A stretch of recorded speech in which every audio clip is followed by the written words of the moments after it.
नमस्कार दोस्तों, आपका मेरे चैनल पर हार्दिक स्वागत है। आपके लिए खुशखबरी है, हाई कोर्ट की तरफ से 4th ग्रेड की वैकेंसी आई हुई है। इसमें वैकेंसी आई है करीब आपकी 5,670। इसका नोटिफिकेशन जारी हो चुका है 9 जून 2025 को। तो सबसे पहले आप एक बार अच्छे से ये जो नोटिफिकेशन आया हुआ है उसको रीड कर लें, उसके बाद ही अपना फॉर्म फिल करें। इस नोटिफिकेशन में जो मेन इम्पोर्टेंट पॉइंट थे मैंने उनको निकाला है और उसके थ्रू जो भी डिटेल है वो मैं आपको प्रोवाइड कराता हूँ यहाँ से। पद नाम की बात कर लेते हैं तो पद नाम है इसमें चतुर्थ श्रेणी कर्मचारी, चपरासी समतुल्य रहेगा। हाईकोर्ट की एक विशेषता है कि ये जो अपना नोटिफिकेशन से लेके और ज्वाइनिंग तक का जो भी प्रोसेस होता है उसको ये बहुत फास्ट तरीके से करवा देता है कंप्लीट। इसमें ज़्यादा टाइम नहीं लगता, बाकी की राजस्थान की वैकेंसियों में मैक्सिमम टाइम ड्यूरेशन बहुत ज़्यादा लग जाता है। इसलिए आपके पास एक गोल्डन अपॉर्चुनिटी है, अगर आप इसकी तैयारी करते हो तो अच्छे मतलब एक टाइम पीरियड के अंदर आप एक जॉब आपको मिल सकती है। नेक्स्ट आगे क्या दिया हुआ है वो अपन देख लेते हैं एक बार। मेन पॉइंट मैंने इस नोटिफिकेशन में से लिए हुए हैं। ये सारे जो दिए हुए हैं डिटेल इसमें सब टोटल नोटिफिकेशन की है, ठीक है। तो इसमें क्या रहेगा, आपका जो प्रोविजनल टाइम पीरियड रहेगा 2 साल तक, उसके अंदर आपको 12,400 रुपये मिलेंगे। उसके बाद आपका जो प्रोविजनल टाइम कंप्लीट होने के बाद में जो पे मैट्रिक्स लेवल है उसके अकॉर्डिंग इसकी सैलरी रहेगी आपकी, जिसमें 17,700 से लेके 56,200 तक है। ये जो गवर्नमेंट रूल 2002 के अकॉर्डिंग है, ठीक है। इसमें आवेदन मतलब जो अप्लाई करने का टाइम पीरियड है वो ये है आपका 27 जून 2025 से फॉर्म स्टार्ट हो जाएंगे इसके, और 26 जुलाई 2025 तक इसके फॉर्म क्या है भरे जाएंगे। इसमें टाइम का थोड़ा-सा ध्यान रखना, आपके 5 बजे तक ही फॉर्म फिल किया जाएगा। आपका फॉर्म फिल हो जाता है और पेमेंट नहीं होता है, तो पेमेंट के लिए थोड़ा-सा एक्स्ट्रा टाइम इन्होंने दिया है, जिसमें आप 27/6/2025 से लेके और 27 जुलाई 2025 तक क्या कर सकते हो आप, रात के 12 बजे तक पेमेंट कर सकते हो, ठीक है। ई-मित्र के थ्रू या आप मतलब जो आपको बेनिफिट लगे, उसके थ्रू आप क्या है इसका पेमेंट कर सकते हो। आगे जो मेन पॉइंट है वो क्या है वो अपन एक बार देख लेते हैं। परीक्षा शुल्क, एग्ज़ाम की जो फ़ीस लगेगी वो क्या रहेगी? कैटेगरी वाइज़ अलग-अलग फ़ीस रहती है, तो जिसमें जनरल कैटेगरी से जो आता है अन्य पिछड़ा वर्ग में क्रीमी लेयर है, अति पिछड़ा वर्ग, क्रीमी लेयर और अन्य जो राज्य अदर स्टेट के जो स्टूडेंट होंगे उनके लिए फ़ीस आपकी ₹650 होगी, और राजस्थान के जो अन्य पिछड़ा वर्ग, नॉन क्रीमी लेयर, अति पिछड़ा वर्ग, नॉन क्रीमी लेयर, आर्थिक रूप से ईडब्ल्यूएस वाले, इन कैटेगरी की जो फ़ीस रहेगी आपकी वो ₹550 रहेगी। और राजस्थान के अनुसूचित जाति, अनुसूचित जनजाति के जो आवेदक या भूतपूर्व सैनिक हैं, उनके लिए फीस रहेगी आपकी ₹450। दिव्यांगजन, फिजिकल हैंडीकैप्ड जो भी स्टूडेंट होंगे, उनके लिए फीस क्या है, शून्य रखी गई है। इसमें अपन एलिजिबिलिटी की बात करते हैं तो 10th क्लास होनी चाहिए आपके पास में। देवनागरी लिपि मतलब हिंदी का आपको ज्ञान होना चाहिए, ठीक है। राजस्थान की संस्कृति का ज्ञान होना चाहिए। एज कैलकुलेशन की बात करते हैं तो एज आपकी 1 जनवरी 2026 तक 18 वर्ष कम से कम एज होनी चाहिए, और मैक्सिमम आपकी कितनी होनी चाहिए, 40 एज होनी चाहिए। इस 40 के बाद में कुछ रिजर्वेशन की कैटेगरी या पॉइंट अलग-अलग हैं, वो मैंने आपको नेक्स्ट स्लाइड में डिस्क्राइब करने की कोशिश की है। सारे नहीं किए हैं मैंने, जो मेन पॉइंट थे वही यहाँ पर कंप्लीट किए हैं, ठीक है। तो एक बार आप नोटिफिकेशन को अच्छे से ज़रूर देख लें, उसके बाद अपना फॉर्म फिल करें, ठीक है। तो इसमें दे रखा है अनुसूचित जाति, अनुसूचित जनजाति, अन्य पिछड़ा वर्ग, अति पिछड़ा वर्ग, कमजोर वर्ग के जो पुरुष स्टूडेंट होंगे उनके लिए 5 वर्ष की क्या छूट दी गई है, और सामान्य एवं आर्थिक रूप से पिछड़े वर्ग से जो मतलब महिलाएं होंगी उनके लिए 5 वर्ष की छूट दी गई है। अनुसूचित जाति जनजाति के लिए और की जो महिलाएं हैं उनके लिए क्या है 10 वर्ष तक की छूट दी गई है। विधवा के लिए ऊपरी कोई सीमा नहीं है यहाँ पर, और रिजर्विस्ट स्थानांतरित रक्षा सेवा कर्मी 50 वर्ष तक की आयु रखी गई है, छूट नहीं रखी गई है, सॉरी, ठीक है। एक बार देख लेना आप डिटेल से, यहाँ मैंने केवल मेन जो पॉइंट है उनको ही लिया है, ठीक है।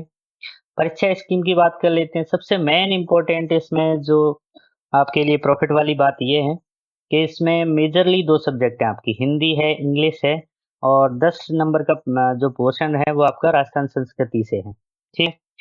इसमें आप अगर देखोगे तो प्रत्येक प्रश्न क्या है, 1 नंबर का होगा। जहाँ आप हिंदी की बात करते हो तो वो 50 की है, अंग्रेजी की बात करते हो तो 25 की है और संस्कृति वाली बात करते हो तो वो आपकी 10 की है, ठीक है? नकारात्मक नहीं है इसमें, कोई नेगेटिव मार्किंग नहीं है। 10th स्टैंडर्ड का आपका लेवल रहेगा एग्ज़ाम का, 2 घंटे का टाइम ड्यूरेशन रहेगा इसके अंदर आपका, ठीक है? और ये 85 का आपका जो मैटर बैठता है, इसके बाद में आपका 15 नंबर का क्या है, इंटरव्यू रहेगा।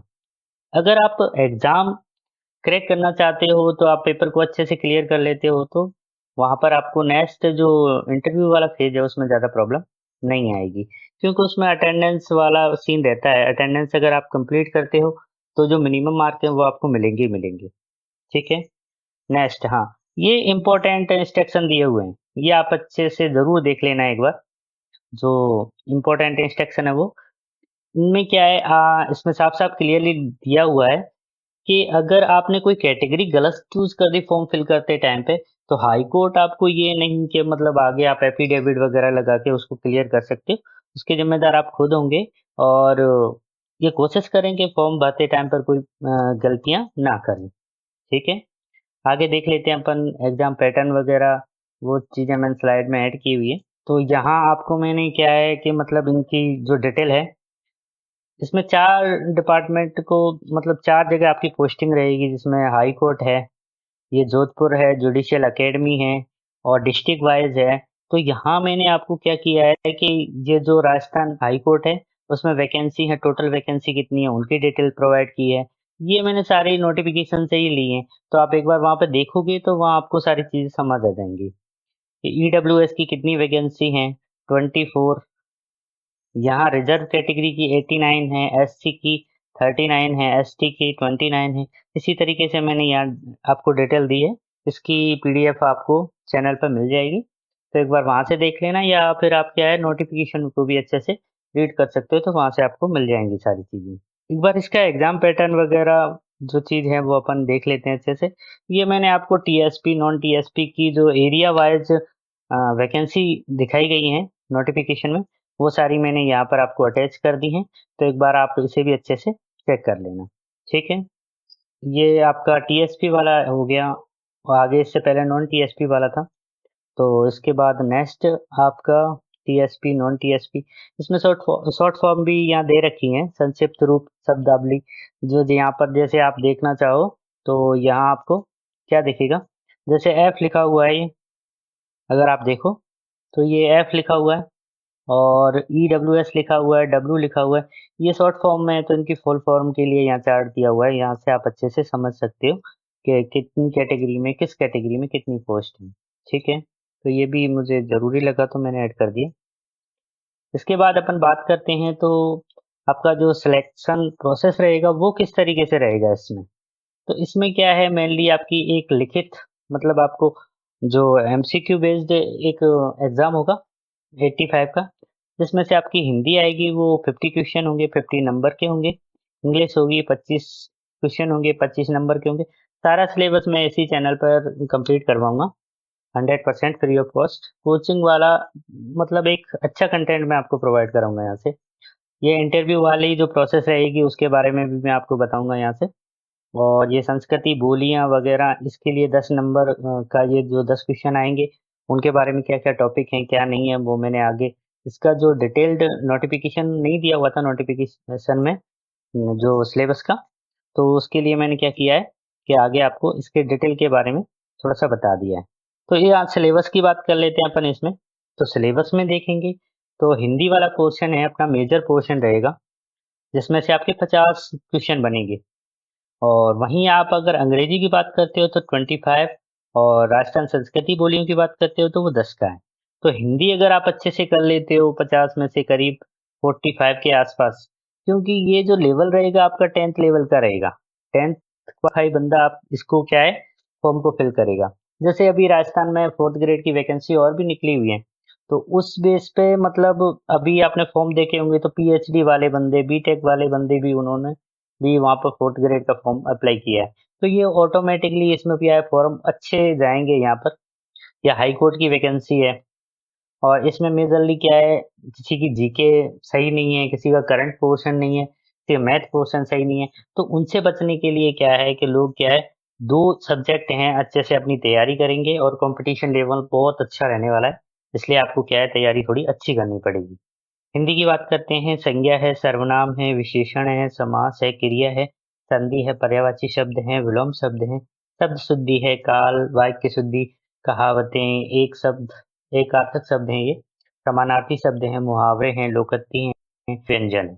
अंग्रेजी की बात कर लेते हैं, टेंशन है, आर्टिकल, पैसिव हो गए, डायरेक्ट इनडायरेक्ट स्पीच हो गए, मॉडल हो गए आपके, सिनोनिम्स हो गए, एंटोनिम्स हो गए, वन वर्ड हो गए, जेंडर हो गए। इस तरीके का पूरा सिलेबस मैंने यहाँ पर कवर किया है और उम्मीद है आपके इस जो अपॉर्चुनिटी आपको मिली है उसका आप प्रॉफिट लेंगे और अच्छे से तैयारी करेंगे। Thank you for watching my video. अगर आपको किसी भी जगह किसी भी टॉपिक में कोई समस्या आती है तो आप मेरे से पूछ सकते हैं और आप मुझे कमेंट्स करके बता सकते हैं कि सर यह टॉपिक समझ नहीं आया, मैं आपको उसे सही से समझाने का प्रयास करूंगा। अगर आपको मेरी वीडियो कंटेंट पसंद आया हो तो लाइक्स करें और चैनल को सब्सक्राइब करें और उन सभी फ्रेंड्स को शेयर करें जिनको इसकी जरूरत है।